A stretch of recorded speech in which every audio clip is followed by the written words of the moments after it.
पौड़ी जिले के चर्चित अंकिता भंडारी हत्याकांड मामले पर अब तक परिजनों को इंसाफ न मिलने से मायूस हुए अंकिता के परिजनों का गुस्सा अब सरकार पर फूट रहा है। अंकिता के पिता का कहना है कि सरकार की कार्यप्रणाली से वे दुखी हैं। सीएम से मुलाकात करने के बाद भी अंकिता केस की पैरवी से अधिवक्ता जितेंद्र को अब तक नहीं हटाया गया है, जिससे केस कमजोर हो रहा है और उनकी उम्मीद टूट रही है। वहीं कांग्रेस के पूर्व प्रदेश अध्यक्ष गणेश गुदियाल अंकिता के माता पिता से मिलने पहुँचे हैं। तो शुरू से जो गुदियाल जी वो हमारे साथ हैं और इस बार तीसरी बार हमारे यहाँ आए हैं और उन्होंने पहले भी कहा था, मैंने भी उनसे भी कहा था कि गुदियाल जी जब मुझे आपकी सहयोग की जरूरत पड़ेगी तो उन्होंने कहा कि हाँ आप कभी भी कह सकते हैं, अगर मुझे कभी मेरी जरूरत पड़े आप कह सकते हैं, बेझिझक से कह सकते हैं। देखिए आज बड़े दुख की बात है कि ये दोनों हमारे ये भाई और ये बहन बहुत ही व्यथित हैं, बहुत दुखी हैं और जो न्याय की इनको उम्मीद थी वो उम्मीद धीरे धीरे धुंधली होती जा रही है। मैंने परसों जब इनका ये वीडियो देखा कि हमें न्याय नहीं मिल रहा है और मन करता है, खास करके इस बहन का मैंने जब वो क्रंदन सुना, वो रुदन सुना और इन्होंने कहा कि मन करता है कि हम आत्महत्या कर लें, तो हमें स्वयं में ये महसूस होता है कि हम जीते जागते इंसान हैं और अगर हम ऐसे मौके पर इनकी मदद के लिए खड़े नहीं हो पाए तो हमारा जीवन भी धिक्कार है। पौड़ी जिले के रिखणीखाल क्षेत्र में आतंक का पर्याय बनी बाघिन को आखिरकार वन विभाग की टीम ने पकड़ लिया है। बाघिन जंगल में एक मवेशी को निवाला बनाने के बाद दोबारा से मवेशी को खाने के लिए पहुंची थी। तभी बाघिन पर नजर बनाए वन विभाग की टीम ने बाघिन को ट्रैंकुलाइज कर सूझबूझ से पकड़ लिया। बाघिन की उम्र करीब 1.5 साल बताई जा रही है। बाघिन के पकड़े जाने के बाद क्षेत्रीय जनता ने राहत की सांस ली है। जो है उसकी एक गाय मरी थी, उसके आसपास जो है उसकी साइटिंग देखी गई, तो हमारी टीम जो है उस गाय के पास जो है अपने को घात लगा के बैठी थी कि जब यहाँ पर आएगा तो उसको ट्रैंकुलाइज करके पकड़ेंगे। तो बाघ जो है अपना वहाँ खाने के लिए आया, उस समय इन लोगों ने अपना सावधानीपूर्वक उसको ट्रैंकुलाइज किया, ट्रैंकुलाइज करके उसको पकड़ लिया है। अब जो है उसको आज हमने जो है उच्च अधिकारियों से परमिशन लेके कॉर्बेट नेशनल पार्क में भेज दिया है। हल्द्वानी में हर महीने के पहले मंगलवार को लगने वाला तहसील दिवस में जनता दरबार केवल औपचारिकता बनकर रह गया है। तहसील दिवस में फरियादी चक्कर काटते रहे हैं, लेकिन उनकी फरियाद का समाधान नहीं होता। मंगलवार को भी हल्द्वानी तहसील में सड़क, बिजली, पानी, पेंशन और महत्वपूर्ण समस्याओं को लेकर लोगों ने अपनी शिकायत दर्ज कराई, लेकिन प्रतिनिधियों का भी यही कहना है कि यह जनता दरबार केवल औपचारिक मात्र रह गया है। देखिए, तहसील दिवस पर मौके पर अधिकारी नहीं होते हैं, तहसील में उपस्थित होते हैं और यहीं पर उनकी सुनवाई होती है और निस्तारण का प्रयास होता है। मौके पर अगर अधिकारी उपस्थित नहीं होते हैं, उस संबंध में कोई शिकायत अभी तक प्रस्तुत नहीं की गई है। अगर प्रस्तुत की जाती है तो उसमें जो भी नियम सम्मत होगा कार्रवाई की जाएगी। जहाँ तक तहसील दिवस में प्रस्तुत शिकायतों का संबंध है, उसमें जितनी भी शिकायतें आ रही हैं, विभाग अगली तहसील दिवस से पूर्व उसके जो निस्तारण की सूचना से अवगत करा रहे हैं। आज भी बहुत सारी शिकायतें जो पिछले तहसील दिवस में उठाई गई थी, उनके निस्तारण की सूचना दी गई है और कई का बहुत संतोषजनक निस्तारण किया गया है। पहले मंगल को, महीने के पहले मंगल को सरकार का, कोई भी सरकार रही हो, भाजपा की रही हो या कांग्रेस की रही हो या किसी अन्य दल की रही हो, उनका मकसद था कि आम जनता जो सरकारी कार्यालयों में धक्के खाती फिरती है वो ना खाए और किसी भी ऑफिस में जाए तो वहाँ अधिकारी नहीं मिलता। इसलिए सरकार ने एक आदेश निकाला कि हर तहसील के अंदर तहसील दिवस का आयोजन होगा और तहसील दिवस में लगभग 20 से लेकर 25 विभाग के अधिकारी आएंगे, जैसे पानी है, बिजली है, सड़क है, स्वास्थ्य है या और अन्य विभाग हैं जो आएंगे। लेकिन देख रहे हैं हम पिछले कुछ महीनों से हमारी जनता आ रही है समस्या लेकर, तो वो अधिकारी वो हमें ना तो ऑफिस में मिल रहे हैं और ना वो तहसील दिवस में आ रहे हैं। पिछली बार भी हमने इनको ज्ञापन दिया था और कहा था कि तहसील दिवस में जो अधिकारी आने चाहिए वो क्यों नहीं आ रहे हैं। तो यहाँ से लेटर डीएम की तरफ से हमने भिजवाया था और एसडीएम साहब की तरफ से भिजवाया था, तो आज विभाग के अधिकारी कुछ लोग आए। खटीमा विकासखंड के क्षेत्र पंचायत सभागार में तहसील दिवस का आयोजन किया गया, जिसमें प्रतिभाग करने उधम सिंह नगर के नवनियुक्त जिलाधिकारी उदय राज सिंह खटीमा पहुंचे। इस दौरान लगभग 60 से ज्यादा शिकायतों का मौके पर ही निस्तारण किया गया। वहीं इस मौके पर बड़ी संख्या में स्थानीय संगठनों एवं आम जनता ने तहसील दिवस में भाग लिया और अपनी शिकायतें दर्ज करवाई। खटीमा में कई सालों से डोर टू डोर का जो ठेका दिया जाता है, वो अधिकारी द्वारा ठेकेदार को लाभ पहुँचाया जा रहा है। 12.5 लाख रुपए हर महीने पेमेंट किया जाता है जो कि नगर पालिका के अंतर्गत जितनी जनसंख्या है उस हिसाब से उनके पास साधन नहीं है और रोज़ किसी वार्ड में गाड़ी उनकी नहीं जाती है। और मैं कई बार इसकी शिकायत कर चुका हूँ और सीएम को भी मैंने लेटर दिया, सीएम साहब को, कमिश्नर साहब को भी और आज डीएम साहब को दिया, क्योंकि नगर पालिका के अधिकारी को मैंने कई बार कहा, पर उसके बाद भी उन्होंने ठेकेदार को लाभ पहुँचाया। और पूरे ज़िले में तहसीलों में मनाया तहसील दिवस किया जाता है और जिलाधिकारी भी एक तहसील दिवस में जाते हैं।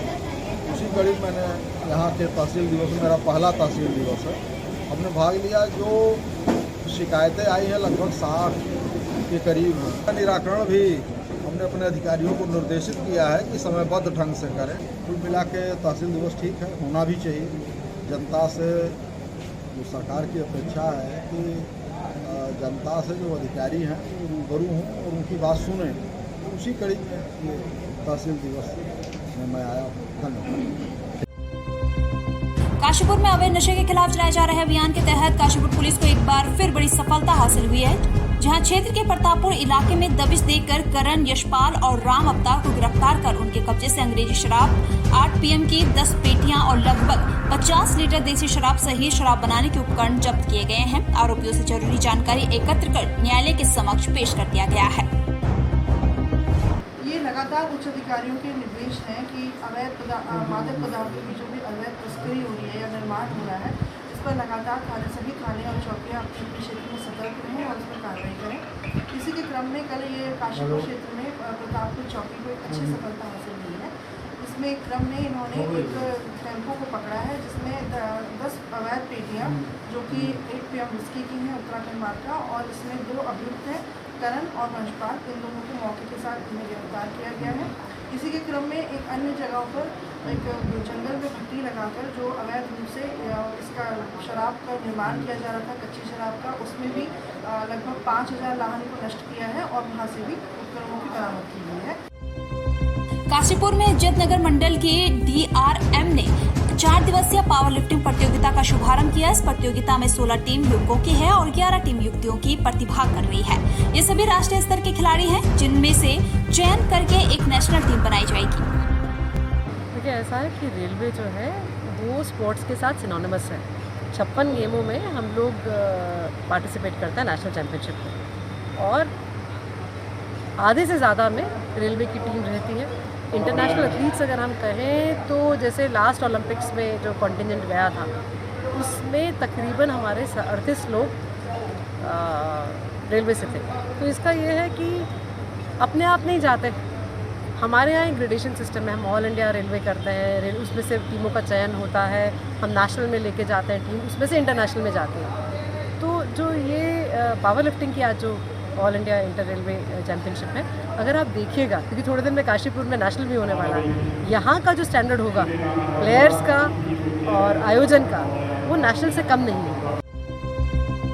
खबर काशीपुर से है, जहां नगर निगम सभागार में कैबिनेट मंत्री प्रेमचंद अग्रवाल ने अधिकारियों को हिदायत देते हुए कहा कि आजीविका से जुड़े कार्यों के साथ ही अन्य सभी महत्वपूर्ण कार्यों का समयबद्धता एवं प्राथमिकता के आधार पर संपादित किया जाए। उन्होंने सभी नगर निकायों को अपनी अपनी आय में वृद्धि करने के भी निर्देश दिए हैं।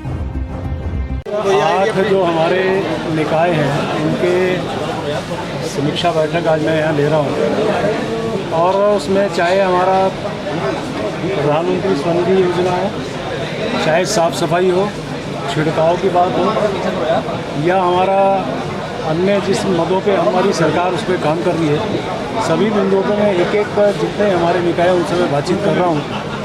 अच्छी बात यह है कि कुछ निकायों का अच्छी इसमें प्रगति है। शेष में जहाँ पे मुझे लगता है कि उसमें कमी है तो उनको पूरी तरह से निर्देशित किया जा रहा है कि उसमें थोड़ा और मेहनत करें, ताकि सरकार का जो लक्ष्य है कि अंतिम सोपान तक बैठा व्यक्ति, अब प्रधानमंत्री स्वनिधि योजना जिसमें माना हमने 10,000 का लोन देके उसको एक काम शुरू करना है, यदि बैंक लोन नहीं दे रहा है, किसी कारण से उसका एप्लीकेशन पेंडिंग हुई है, तो उससे निकाय अपने संबंधित बैंक से बातचीत करे ताकि लाभार्थी को सीधा लाभ पहुँचे। काशीपुर में अज्ञात बदमाशों ने रात्रि में एक घर में घुसकर तमंचे की नोक पर घर के सदस्यों को बंधक बनाकर लाखों की चोरी की घटना को अंजाम दे डाला। सूचना मिलते ही पुलिस प्रशासन के अधिकारी मौके पर पहुंचे हैं और घटना के बाबत जानकारी लेने के बाद पूरे मामले की जांच करते हुए अज्ञात चोरों की धरपकड़ तेज कर दी गई है। हम 11:30 बजे के बाद सोए थे, तो जो 12:30 बजे के बाद अचानक से 3 आदमी आया हमारे सामने और बोला कि मुंह बंद कर लो अपना, और नहीं तो हम तुम्हें मार देंगे। फिर हस्बैंड जी ने जैसे चिल्लाने की कोशिश की तो उन्हें गन दिखाई। फिर उसके बाद वो हमारे हाथ पांव बांध के फिर बच्चों को तरफ डराने लग गए कि इनको मार देंगे। फिर उसके बाद वो तिजोरी की तरफ चले गए, अलमारी की तरफ।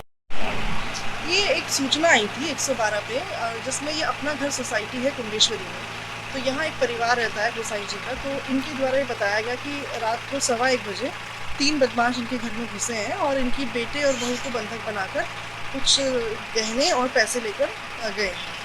इस सूचना पर हम लोगों ने मौके पर आकर देखा, मौका मुआयना करा, आसपास की पूछताछ की, घर के सभी सदस्यों से पूछताछ की है। मौका थोड़ी सी घटना इसमें संदिग्ध है, लेकिन अभी फ़िलहाल हम इसका जांच कर रहे हैं और अभी परिवार के सदस्यों से ही पूछताछ की जा रही है और जैसे इसकी स्थिति क्लियर होती है उसको हम अग्रिम कार्रवाई इसमें करेंगे।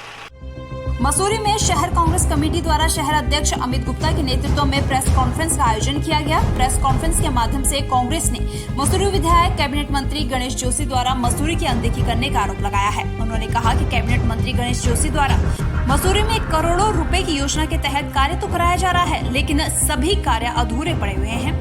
वहीं किसी भी योजना का लाभ मसूरी की जनता को नहीं मिल पा रहा है। कैबिनेट मंत्री गणेश जोशी बड़े भ्रष्टाचार को अंजाम देकर योजनाओं के तहत आने वाले पैसे में बंदरबाट कर रहे हैं। मुद्दे तो मसूरी में समस्याएं का एक जाल सा बन गया है, लेकिन मैं आज मुख्य 4 बिंदुओं को लेकर यहाँ पर प्रेस कॉन्फ्रेंस की थी। उसमें मेरा प्रमुख मुद्दा फिर माल रोड ये है, जो माल रोड की जो दुर्दशा है उसको लेकर हमारे पूर्व मुख्यमंत्री हरीश रावत जी ने भी यहाँ पर धरना दिया था। और जो माल रोड की जो दुर्दशा है, जिसके कारण जो इस बार का पर्यटन सीजन था वो 25% कम रहा और जिससे मसूरी की अर्थव्यवस्था कहीं ना कहीं डगमगाई है। इस अर्थव्यवस्था का जो जिम्मेदारी है, जो नुकसान हुआ है, उसकी जिम्मेदारी कौन लेगा? क्या माननीय मंत्री जी अपने घर में जो 15 जून को एक बैठक लेते हैं, जब पूरा सीजन चरम पे आ जाता है तब वो बैठक लेते हैं कि माल रोड से मसूरी की छवि धूमिल हो रही है, तो उन्हें 15 जून को जाकर याद आया कि मसूरी की छवि धूमिल हो रही है, जबकि जो मसूरी की छवि है वो लगातार मार्च से धूमिल होती रही, जिस कारण यहाँ पर्यटक इस बार कम संख्या में यहाँ पे पहुंचा। सोशल मीडिया के माध्यम से, अखबारों के माध्यम से छवि जो है वो, क्योंकि जो हकीकत थी वो पत्रकारों ने भी दिखाई और जो हकीकत यही थी कि माल रोड की हालत बहुत दयनीय थी, जो लगातार पर्यटकों को भी गई और पर्यटकों ने जो अपना घूमने का जो प्रोग्राम बनाया था वो और पर्यटक स्थलों की और वो लोग चले गए और जिससे मसूरी का पर्यटन सीजन को भारी नुकसान हुआ है। वहीं मेरा दूसरा ये कहना है कि जो आप लोग योजनाएं तो बना देते हैं, क्या आप जनता के सामने उन DPR को रखते हैं कि ये योजना है, इसमें कौन विस्थापित हो रहा है, इनमें किसको कौन हताहत हो रहा है? आज फिर नगर पालिका द्वारा 6 दुकानदारों को और पार्किंग जो MDD की पार्किंग है उनको नोटिस दे दिया जाता है कि आपको यहाँ से हटाया जाएगा 15 दिन के अंदर। तो क्या आपको ये बात आज से 2 साल पहले नहीं पता थी जब इसकी DPR बनी थी कि कौन कौन इसमें इस एरिया में आ रहे हैं और किनको कैसे विस्थापित करना है? क्या जब सर पे आएगी तभी आप लोग जागेंगे? आप अगर ये काम आपको करना ही था तो आप 2 साल 3 साल हो गए, कब से ट्रॉली का प्रोजेक्ट चल रहा है, कई साल बीत चुके हैं, तो क्या तब से वो DPR तैयार नहीं थी? DPR तो पहले से तैयार थी कि कौन कौन सी चीज़ें उसमें अड़ रही है, किन चीज़ों को कैसे विस्थापित करना है। तो मेरा तो ये कहना है कि पहले नगर पालिका और पर्यटन विभाग को अपनी जिम्मेदारी तय करते हुए सबसे पहले विस्थापन का उनका कार्य करना चाहिए, तब उनको नोटिस जारी करना था। और अगर नोटिस जारी कर भी दिया है लेकिन पहले उनका विस्थापन करें, नहीं तो कांग्रेस उनके साथ खड़ी है और उग्र आंदोलन के लिए भी कहीं ना कहीं हर सीमा तक वो जाएगी, जिसकी संपूर्ण जिम्मेदारी शासन प्रशासन की होगी।